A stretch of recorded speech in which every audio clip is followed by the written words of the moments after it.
Hello, friends. Welcome to another episode of my podcast where each story reminds us of the unshakable hope, courage, and beauty of the human spirit. Now, before we dive into today's story, I want you to pause for a moment and think about this. Have you ever had a dream or a goal that felt too big, too far away? Have you ever caught yourself thinking, I am too old to start? I don't have enough education. What if I fail? People will laugh at me. Or maybe you told yourself, it's not for people like me. It's impossible. It's human. We fear change, we fear failure, and many dreams stop right there before the first step is even taken. But today, I want to share a story of a woman who had every reason to stop, every excuse to give up, every obstacle stacked against her, and yet she chose to take that first trembling step. She was a poor, uneducated girl in a rural African village, a child bride, a mother of five, trapped in abuse and poverty. No one believed in her. She barely believed in herself. But one step at a time, she changed her life. And today, thousands of girls are going to school because she refused to quit. Her name is Dr. Tererai Trent, and her story will remind us that it is achievable. Let's begin. Tererai was born in a poor farming village in Zimbabwe. In her village, girls were not sent to school, boys were the priority. When she was 5 years old, she was carrying water, grinding maize, tending goats, but inside she loved learning. She would secretly read her brother's school books. She taught herself to write in the dirt. Society told her, girls don't need school. A girl's place is in the home. And at age 11, Tererai was forced into marriage to an older man. By 18, she was a mother of 4 children. Her husband was violent and controlling. He tore her books, beat her when she tried to study. But one day, an interesting twist happened in her life. She was one among the group of village women sitting together on the dusty ground. Most of them were too shy to speak.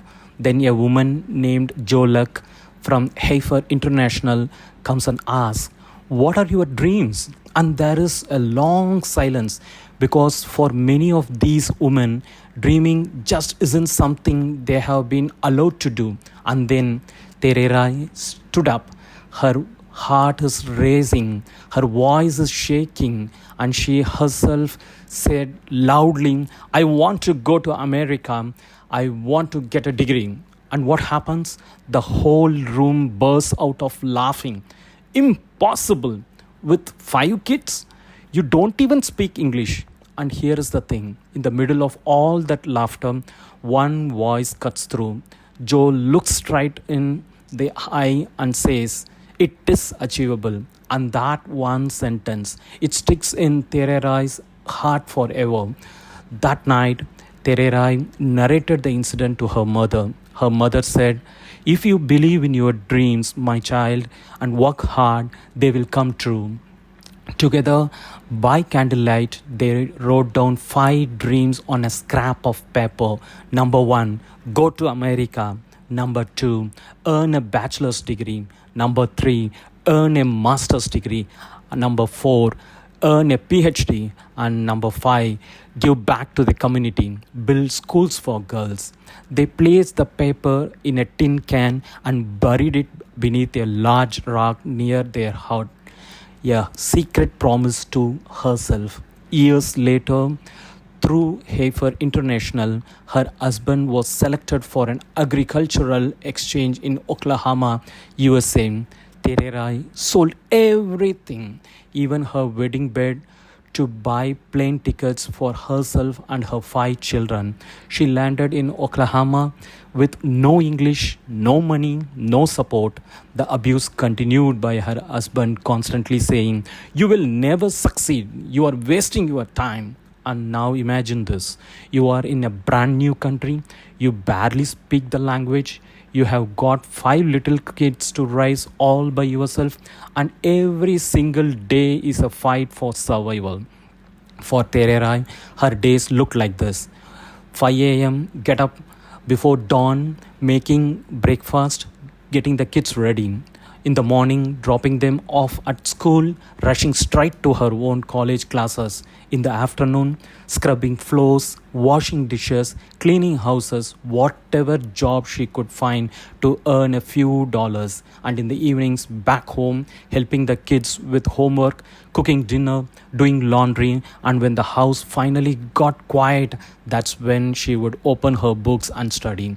Night after night, barely sleeping, all through it, still dealing with an abusing husband who kept telling her, "You are wasting your time and you will never succeed."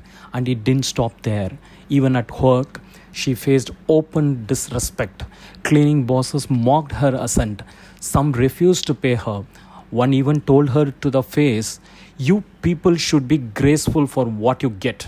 But through it all, she kept going because she had this bigger vision pulling her forward. And in the classroom, it was just as hard.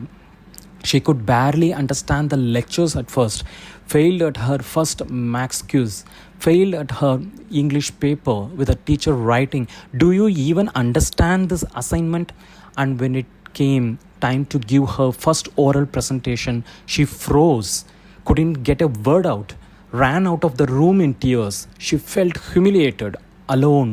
There were nights when she sat on the floor, crying, thinking, maybe I can't do this after all. But those were just the obvious failures. The deeper roadblocks were crushing self doubt, ongoing abuse at home, isolation, no friends, no family support, and being treated as invisible, as less than. And let's not forget poverty, often wondering how she would afford the next semester. So, how did she keep going? Simple. She remembered that little tin can buried under the rock back home with her 5 dreams inside. She remembered her mother's words, "It is achievable, my child." And she thought about the girls back in her village, still growing up without access to the school. And practically, she started breaking the big dream into tiny steps.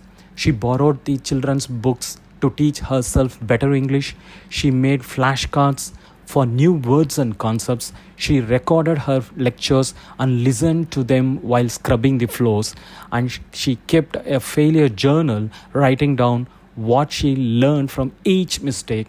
And she celebrated every small win, passing one quiz, completing one paper, finishing one class, and most importantly, she kept telling herself, "I am running my own race." She stopped comparing herself to others. She didn't care if it took longer. She didn't care if she failed along the way. One step at a time, one day at a time, she just kept moving forward.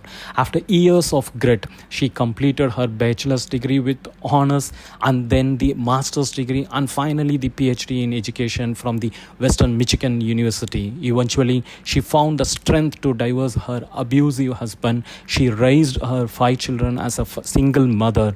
She focused on motherhood, healing from trauma through therapy, spiritual reflection, and community support. And last but not the least, the education. Her mission was clear: raise her children, fulfill her dreams, and serve her community. Years later, Tererai returned to her village. She dug up that tin can, every dream fulfilled. And today, thousands of girls in Zimbabwe go to school because she never gave up. My friends, what dream is buried in your heart? What small step can you take today? If Tererai, a village girl with 5 children, trauma, poverty, could achieve this, so can you. It is achievable, my listeners. Thank you for listening. If this story touched you, share it, inspire someone else. Until next time, this is Jai signing off. Keep dreaming, keep believing.